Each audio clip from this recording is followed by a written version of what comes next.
2 आठवडे बुडापेस्ट शहरातील गजबजलेल्या विभागात घालवल्यानंतर हंगेरीतील गावातील आमची ही पहिली सकाळ. अजून या बंगल्याच्या परिसरात पण वावरलो नाही. परिसर काय, हा बंगलासुद्धा अजून पूर्ण पाहिला नाही. खाली जकुझी आहे, तो पण उघडून बघायचा आहे. बघायचा म्हणण्यापेक्षा फुशारकी दाखल तुम्हाला दाखवायचं आहे. मला खरं म्हणजे इथल्या गावातील कुठे कॅफे असेल तिथे एक छानपैकी सकाळची कॉफी झोडायची होती. मात्र बंगल्याची एवढी मोठी बाग पाहून आईला गवतावर टेबल मांडून नाश्ता करण्याची इच्छा झाली आहे. तिला म्हणे आमचा जुना तेलावीमधला बंगला आठवला. ही बघा बंगलेवाली, बंगल्याची बाग म्हणजे शारीरिक व्यायाम नको का, तो टीव्हीवर दाखवतात तसा. हे टीव्हीवर व्यायाम करून दाखवणारे नेहमी बंगल्यातच व्यायाम करतात.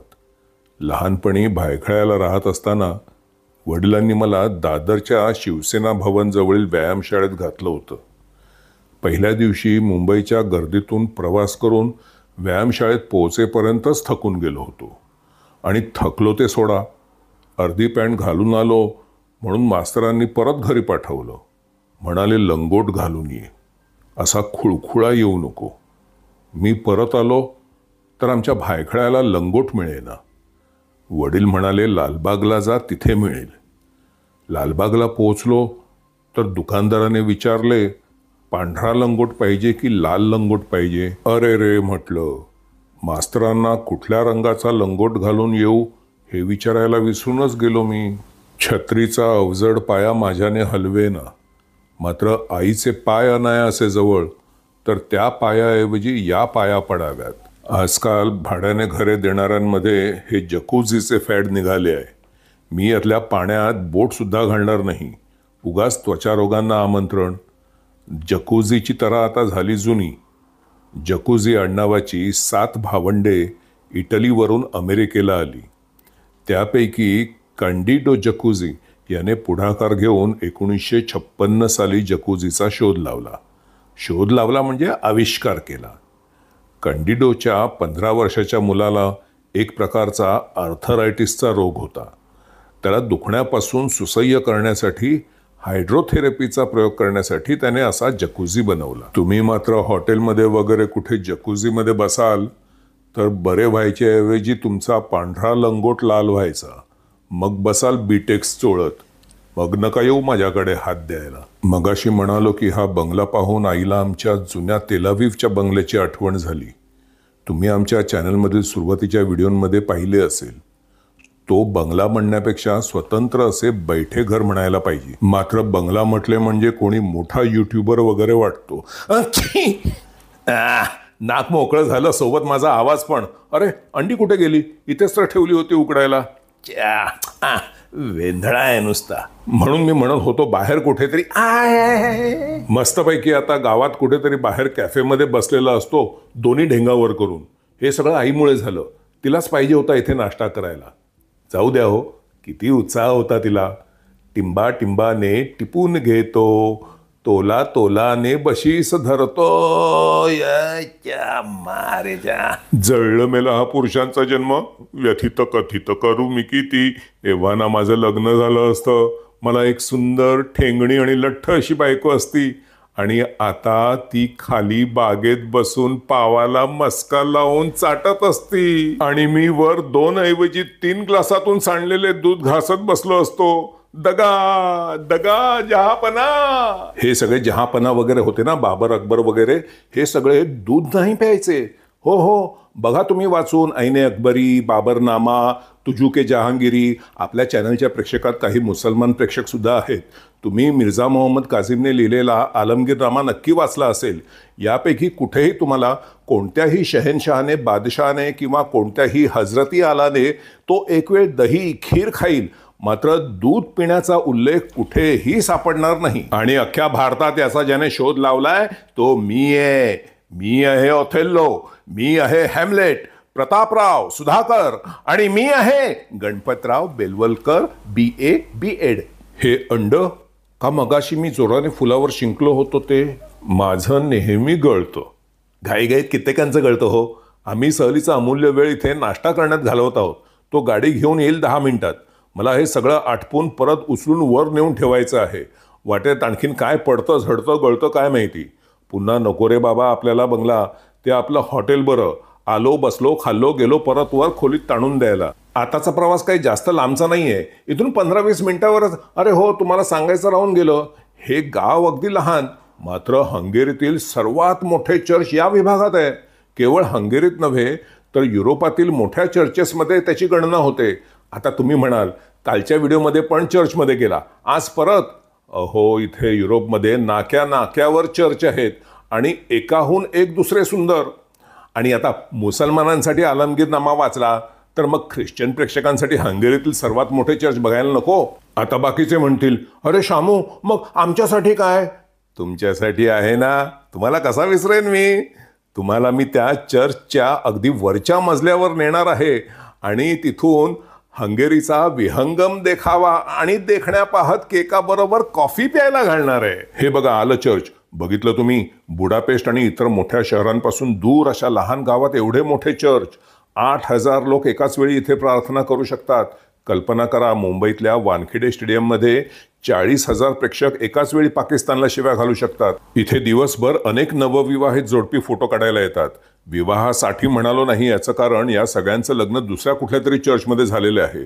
फोटो मात्र इथे फेसबुकवर दाखवायला. अरे रे काय ते पायघोळ, वरून सुंदर दिसत आहे हो, खालून पाहाल तर किती मळ असेल तिथे. हा लग्नाचा पोशाख म्हणजे खरा मुळात मध्ययुगीन काळात श्रीमंती दाखवण्यासाठी त्या काळच्या राजघराण्यातील आणि इतर पैसेवाल्यांचे खेळ. कारण त्या काळात कापड अत्यंत महाग होतं.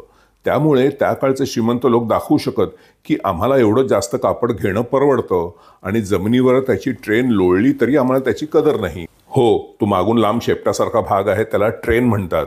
अहो, कोणतीही गोष्ट जी खेचली जाते ती ट्रेन. सकाळी 7:52च्या उशीर झालेल्या लोकलच्या इंजिनने खेचलेल्या डब्यांच्या माळ्याला तुम्ही नाही का ट्रेन म्हणता?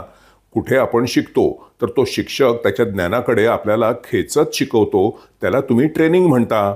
ही माहिती मी तुम्हाला दिली म्हणजेच मी तुम्हाला ट्रेन केलं. इथे आतमध्ये थोडं बांधकाम चालू आहे, त्यामुळे हंगेरीमधील सर्वात मोठा असलेला पाईप ऑर्गन जो इथे आहे तो काय आम्हाला बघायला मिळाला नाही. मात्र वर कॉफी हाऊसमध्ये एक छोटासा पियानो ठेवला आहे. अरे हो, ती केकाबरोबर कॉफी पाजणार म्हणून तुम्हाला सांगितलं होतं ना. हो हो, लक्षात आहे हो मला. वरून देखावा पाहून झाल्यानंतर खाली लग्नासाठी आलेल्या देखण्या पाहण्याचा झूम कॅमेरा झूम कार्यक्रम पण समस्त बंधुवर्गासाठी आयोजित आहे. युरोपबद्दल काही वाचाल तर नेहमी तुम्हाला या डॅन्यूब नदीचा उल्लेख झालेला दिसेल. मला सुरुवातीला पेच पडायचा, अरे डॅन्यूब नदीचं वर्णन तर आपण त्या देशाच्या पुस्तकात वाचलं होतं आणि नंतर परत वेगवेगळ्या देशांच्या पुस्तकात पुन्हा हीच नदी. कारण युरोपातील वोल्गा नदीनंतर सर्वात लांब अशी ही डॅन्यूब नदी एकूण 10 देशातून वाहते.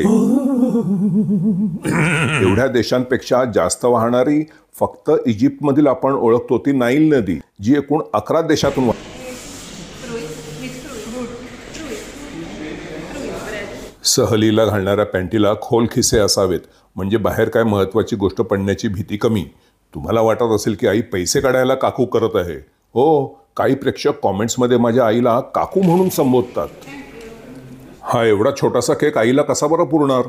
खूप दिवसांनी तिला मुंबईतील भायखळा स्टेशन लगतच्या रिगल रेस्टॉरंटमधील फ्रूट केक इथे दिसला.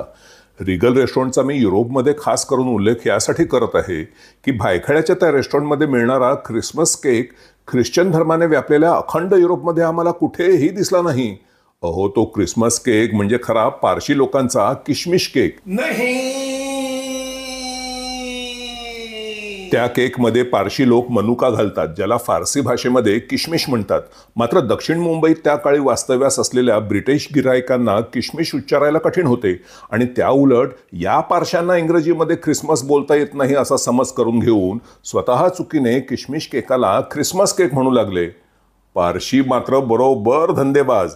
इंग्रजांची चूक सुधारायची सोडून अभिजात भाषेचा अभिमान वगैरे बाजूला ठेवून ख्रिसमस केक या नावाने केक खपत आहे ना ख्रिश्चन गिरायकांकडे, तेव्हापासून त्या केकला पारशी पण ख्रिसमस केक म्हणू लागले. आणि या पारशांमुळे सबंध जगभरात फक्त भारतातील ख्रिश्चन लोक ख्रिसमस केक बनवू लागले. मी नाताळच्या सणात लंडन, न्यूयॉर्क अशा ठिकाणी फिरून ख्रिसमस केक शोधला. त्यांना आधी या पदार्थाचं नाव कळेना. शेवटी रम घातलेल्या मनुकासहित काळ्या ख्रिसमस केकऐवजी नाताळात बनवतात तो पांढरा असा फ्रूट केक माझ्यासमोर ठेवायचे. मला वाटायचं चायला यांच्या सणांचा केक यांनाच माहीत नाही. ती हिरवीवाली माझी, हिरवीवाली माझी, तिच्याकडे काय बघायचं काम नाही. अरे नाही, तिला पिल्लू आहे. अहो, तुमचं लग्न होऊन वाटोळं झालं कधीच, माझा अजून त्रिकोण सुद्धा रचला नाही. ती छोटी मुलगी नेमकं काय दाखवत आहे? या प्रथेची कहाणी कदाचित या जोडप्याला सुद्धा माहीत नसेल. आजच्या काळात आपण धंद्यात वगैरे कोणत्या करारावर शिक्कामोर्तब म्हणून एक दुसऱ्याला हात देतो, तर रोमन काळात चुंबन देण्याची प्रथा होती. हो, पुरुष सुद्धा सेनापती राजाच्या हातावर किंवा सैनिक आपल्या अधिकाराच्या गालावर चुंबन देऊन विश्वास प्रकट करायचे आणि त्यानंतर लग्न करारावर शिक्कामोर्तब झाले की फादर सांगतो, you may kiss the bride. चुंबन घेतल्या क्षणी वर वधू लग्न बंधनात अडकतात. हा काही रोमन प्रकार नाही हो. हा आपला मराठी संस्कृतीतील पश्चाताप सरणीत मोडणारा अनुभवी शब्द. ती पहा चालली ट्रेन, आपण पण आपलं ट्रेनिंग चालू ठेवू. एवढं मोठं चर्च अशा दूर लहान ठिकाणी का बांधलं, असा विचार सहज माझ्या मनात आला. पण हे एस्टरगम गाव आपल्याला वाटतं लहान, मात्र अंदाजे 1000 वर्षापूर्वी ही हंगेरीची पहिली राजधानी होती. या डोंगरावरून सभोवताली आणि नदीवर दक्ष नजर राहील अशी ही मोक्याची जागा, आणि म्हणून हंगेरीचा पहिला राजा किंग स्टेफान याने याची निवड केली. म्हणून या चर्चचा परिसरसुद्धा तुम्हाला थोडा किल्ल्यासारखा सुद्धा वाटेल. किंग स्टेफनच्या मृत्यूनंतर 50 वर्षांनी त्याचे मृत शरीर बाहेर काढून त्याला संत बनवलं, म्हणून आता किंग स्टेफनला सेंट स्टेफन असे म्हणतात. हे मी बुडापेस्टमधल्या एका व्हिडिओमध्ये सांगितलंय नाही का. त्याचा त्वचेसहित उजवा हात तिथे काचेच्या पेटीत चर्चमध्ये ठेवलाय बुडापेस्टमध्ये. तो मी थकून गेलो बाबा आता. आई अजून पायी चालत आहे, कसं काय बुवा? आणि आजची गोष्ट नाही, गेले 2 आठवडे रोज आमचं बाहेर चालणं फिरणं होत आहे. आईची तब्येत अशी ठणठणीत सापडावी आणि त्याचवेळी आमची ही सहल घडावी, याला खऱ्या अर्थाने म्हणतात तो सुवर्णयोग. आईची तब्येत नेहमीच अशी नरम असते असं काही नाही, अधेमध्ये छान पण होते. मात्र सतत 2 आठवडे ठणठणीत राहण्याची गेल्या 2-3 वर्षातली ही तिची पहिलीच वेळ. इथे टॅक्सी आहे आई ती, खाली आमच्यासाठी ड्रायव्हर थांबलेला नसता तर इथेच बसून निघालो असतो. आता आमच्या उरलेल्या हंगेरीमधील काळात आईची तब्येत अशीच राहावी.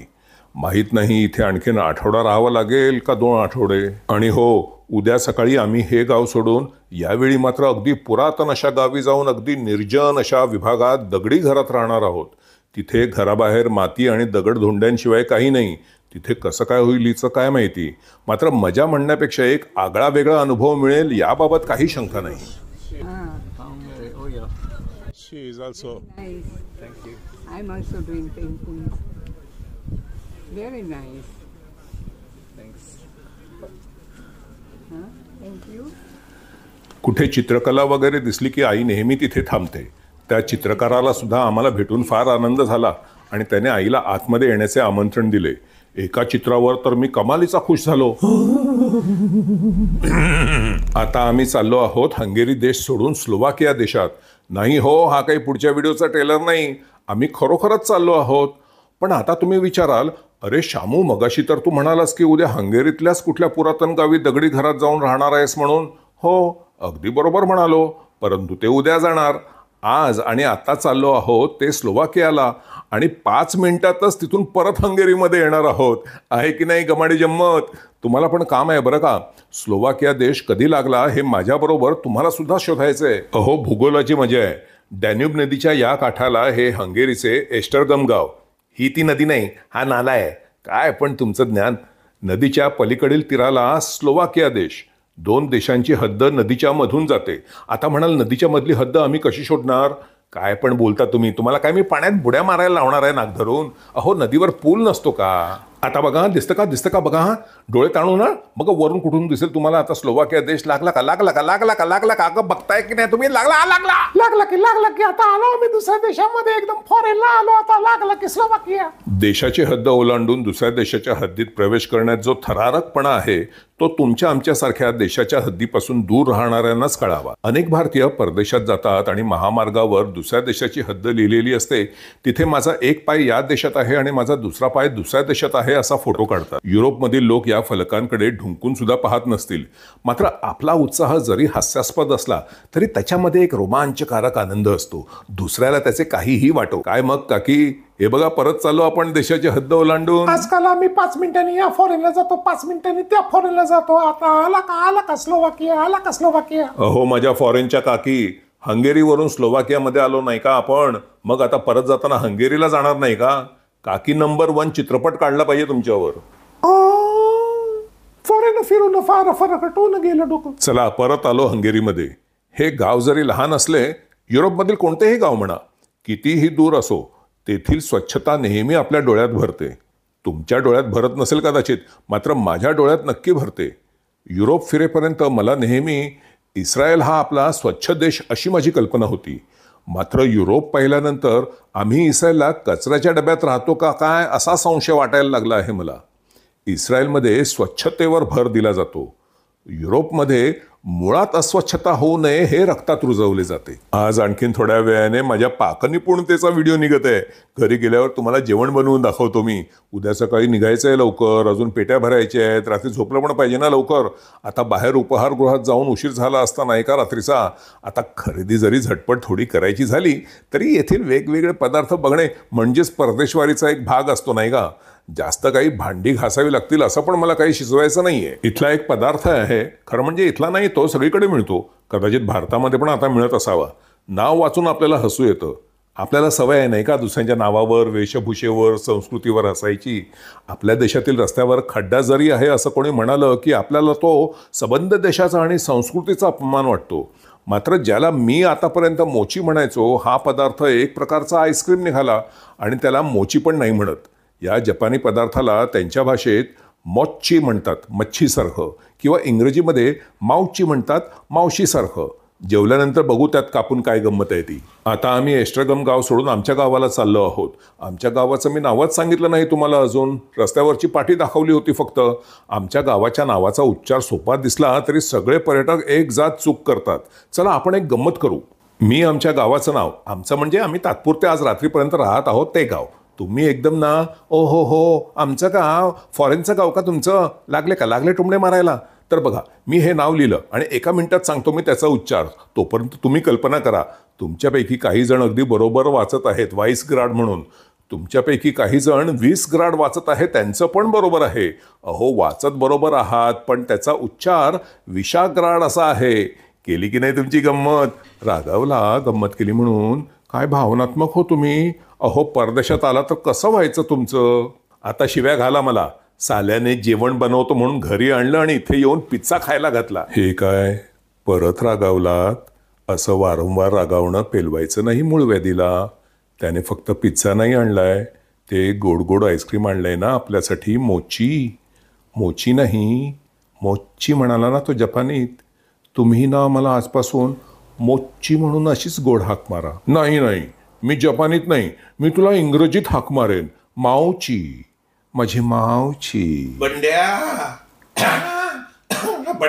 हाक मारलीस का रे मला? नाही नाही तुला नाही मावशी. आणि इकडे येऊ नको या खोलीत.